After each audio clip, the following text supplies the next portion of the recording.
कैसे मस्जिद के बजा के झंडा लगाते हैं भाई, आप बताइए, कैसे लगाते हैं कोई भी? इसका जिम्मेदार कौन है? मैं हूं जिम्मेदार उसका। मध्य प्रदेश में जो घर तोड़े गए मुस्लिम समाज के, वो कौन से कानून के तहत शिवराज सिंह चौहान बीजेपी ने तोड़े? बताओ हमको। आपने क्यों परमिशन दिया जब आप वायलेंस को कंट्रोल नहीं कर सकते? अगर वो इलीगल थे तो नोटिस क्यों नहीं देते आप अपनी नाकामी को छुपाने के लिए, आप अपने स्टेट कॉम्प्लिसिट वायलेंस को छुपाने के लिए आप एक कलेक्टिव पनिशमेंट मुस्लिम समुदाय को दे रहे हैं। ये जेनीवा कन्वेंशन के खिलाफ है, ये इंसानियत के खिलाफ है, प्रिंसिपल्स ऑफ नेचुरल जस्टिस के खिलाफ है। इसको हर उस शख्स को जो संविधान पर भरोसा करता, यकीन करता, उसको कंडेम करने की जरूरत है इस हरकत को। आपने मध्य प्रदेश में 70-75 साल की मुस्लिम महिलाओं को सर फोड़े हैं, उनके हाथ पैर तोड़ दिया आपने।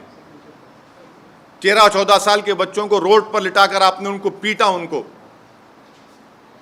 यह आपका गवर्नेंस है। राजस्थान में हुआ क्या कर राजस्थान कांग्रेस सरकार? भाई आपकी सरकार ने उनको परमिशन दिया।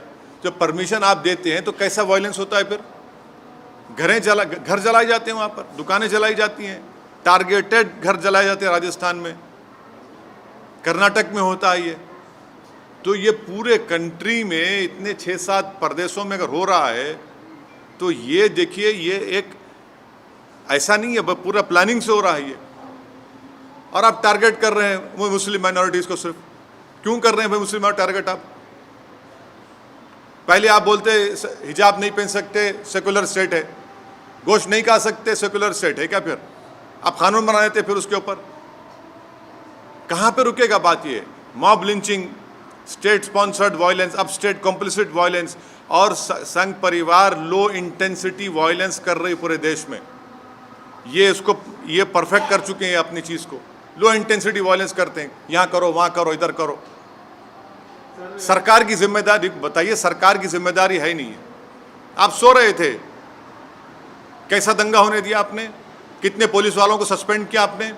कितने आईपीएस अफसरों को सस्पेंड किया आपने? इससे बात साबित हो रही कि आपकी पूरी रजामंदी से, जिसको हमने कहा अंग्रेजी का लफ्ज स्टेट कॉम्प्लिसिट वायलेंस है, बिहार में होता है, हमारे खिलाफ बातें करते हैं, बकवास करते हैं। कैसे मस्जिद के बजा के झंडा लगाते हैं भाई, आप बताइए, कैसे लगाते हैं कोई भी? इसका जिम्मेदार कौन है? मैं हूं जिम्मेदार उसका।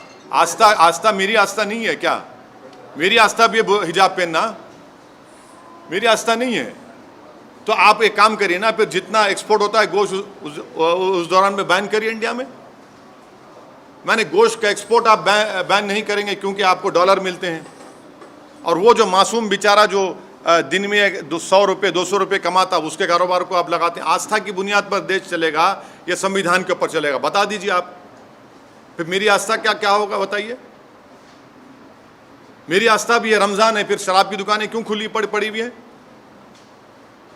क्या देश संविधान से चलेगा या आस्था पे चलेगा? आप यानी आपकी आस्था सबसे इंपॉर्टेंट है और दूसरों की आस्था क्या भाड़ में जाए? आपने हिजाब की बात की तो कहा नहीं भाई यूनिफॉर्म है, फिर यहाँ पर यूनिवर्सिटी में क्या गोश्त खाना क्या आस्था आ गया?